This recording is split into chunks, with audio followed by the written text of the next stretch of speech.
guidance. So for those not familiar, let me now close with this. So for those not familiar, incongruence can be broadly described as the state of not being suitable or not fitting well with something else. An example of incongruent behavior is when someone says they will start working on his business ideas as soon as he buys a new car. Now, this person buys a new car with the help of his partner or spouse, but does not start the business either way. This behavior is incongruent because his statement does not match his actions, or her statement does not match her actions. So in a deeper sense, incongruence in personal performance happens when our thoughts or beliefs, if you like, words and action do not match. Okay? So for many, they speak yet do not believe what they say, and their actions are completely out of alignment. Or else they take action but have no belief whatsoever, as evidenced by their thoughts, always seeing what could possibly go wrong. Okay? And in the things they are doing. Okay, so in short, they are full of doubt and their entire viewpoint is defaulted to the negative. Okay, so that's the biggest challenge these types of people face. Now, in concluding, let me conclude this. So in concluding, where am I now? What's happening in my notes today? All right, there we are.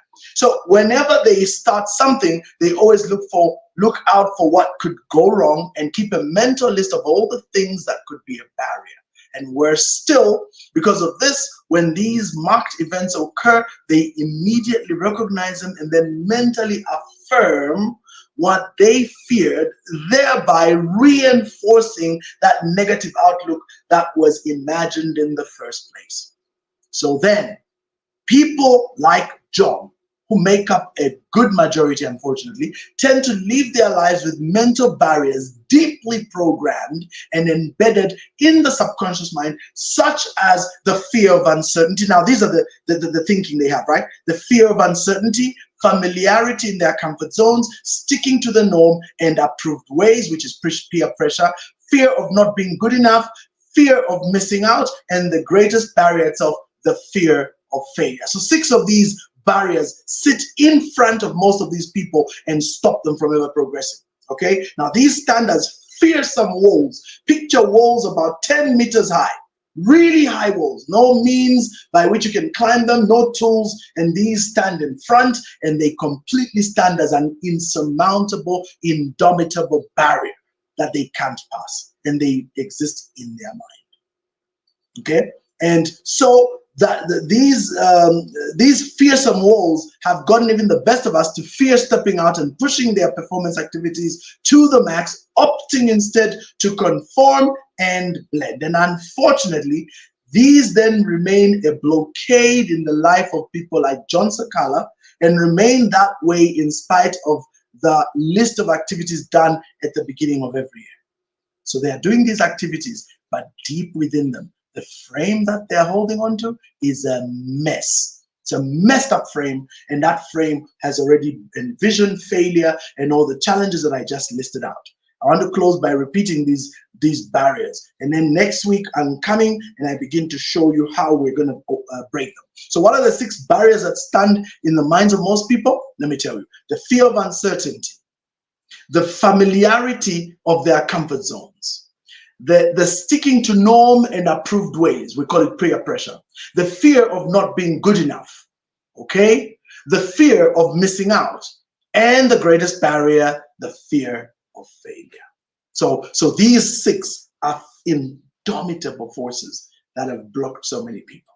So next week, I want you to join me, and I'm going to now go through the process of neurophysiology to show you how these barriers are so powerful and why they are so powerful and why they remain so indomitable and why most people never break past these. So to break past these, you will learn. I will show you. But you know, even if I show you, you have to deal with your belief system. Belief systems are very powerful. In the words of my many neuro-linguistic programming teachers, beliefs are like unwritten commands. They are so deeply embedded that even when you don't recognize it, they control everything you do. They have a say. They have a power to determine even what you see. Even what you see is controlled by your barriers in the mind. So if these barriers are in the mind, existing at the subconscious level in your frame, you're pretty much screwed. I don't care. You can sit with Anthony Robbins for 10 days. If these barriers are not dealt with, you're not going anywhere. So any great neuro-linguistic coach, any great neuropsychology and neuro-leadership coach knows the first thing to deal with are the frames and the beliefs, because that's where the problem lies. And so I hope you got it.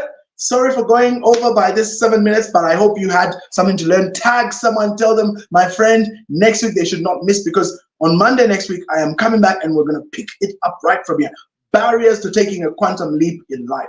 These barriers are scary and they block many people from ever progressing. Do not miss. Have a great day. God bless you. Tomorrow, it's Dr. Sunshine Sylvia with her session. Don't you miss. Come back on the same spot.